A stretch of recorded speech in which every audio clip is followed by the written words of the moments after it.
दूसरी जंग अजीम के दौरान रुनुमा होने वाले बाज़ वाक़यात कई अशरों के बाद भी मौरख़ीन को परेशान करते हैं। तो चलते हैं आज की इस वीडियो की तरफ। वीडियो अच्छी लगे तो चैनल को सब्सक्राइब करें और वीडियो को लाइक करें।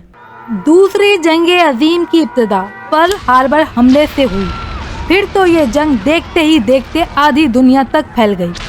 पर्ल हार्बर पर जापानी हमले के 3 महीने के बाद लॉस एंजलिस के इलाके में हवाई हमले के सायरन बज गए, जिससे ये इशारा मिलता था कि पर्ल हार्बर की तरह बमबारी लॉस एंजलिस में भी हो सकती है।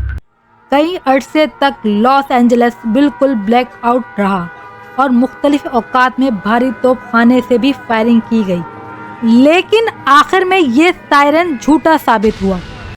कहा जाता है कि जिस दौरान लॉस एंजलिस ब्लैक आउट की जद में था तो लोगों ने आसमान पर सनलाइट जैसी रोशनी देखी, लेकिन इस बारे में कोई हतमी मालूमात ना मिल सकी। दूसरी जंग अजीम का एल-8 मिशन, जो अपने आप में एक मुअम्मा है। अमरीकी बहरिया का ब्लिम्प जो अगस्त 1942 में 2 अमरीकी फौजियों को लेकर एक तहकीकाती मिशन पर रवाना होता है। कुछ सोर्सेस का कहना है कि इस ब्लिम्प की मंजिल एक ट्रेजर आइलैंड था। कुछ घंटे बाद ब्लिम्प दोबारा एयरबेस पर वापस आ गया, लेकिन अमले के बगैर, और उसमें मौजूद तमाम सामान बाहिफाजत मौजूद था, यहाँ तक के पैराशूट भी। अमले की गुमशुदगी आज तक एक मुअम्मा है। आगे हम बात करते हैं अंबर रूम की, जो कैथरीन पैलेस में एक आराइशी रूम था जो रूसी शाही खानदान के ज़ेरे इस्तेमाल था। अंबर कहते हैं दरख्त की छाल से निकलने वाले एक ऑरेंज लिक्विड को। इस कमरे की खास बात यह थी कि इसकी दीवारों को सोने से सजाया गया था। इस कमरे की दीवारों में लगे पैनल सोने और अंबर के थे। दूसरी जंग अजीम के बाद इन पैनल्स को लूट लिया गया और जर्मनी ले जाया गया।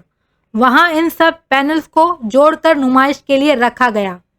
1944 अगस्त में इन पैनल्स को अलग करके एक जगह रख दिया गया।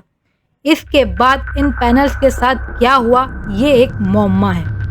ताहम 1945 के अवाइल में कुछ गवाहों का दावा था कि उन्होंने ये पैनल्स एक ट्रांसपोर्ट मिलिट्री शिप में रखे देखे हैं। इस शिप का नाम विल्हेम गस्टलॉफ था। इस शिप के बारे में कहा जाता है कि वो इन पैनल्स के साथ ही गर्क हो गई थी। 1998 में एक फौजी खानदान के पास इसका टुकड़ा मिला था। अब इसमें कितनी सच्चाई है इस पर भी सवालिया निशान है। ग्लेन मिलर 1940 की दिहाई के दौरान मौसीकी के सबसे बड़े सुपरस्टार में से थे।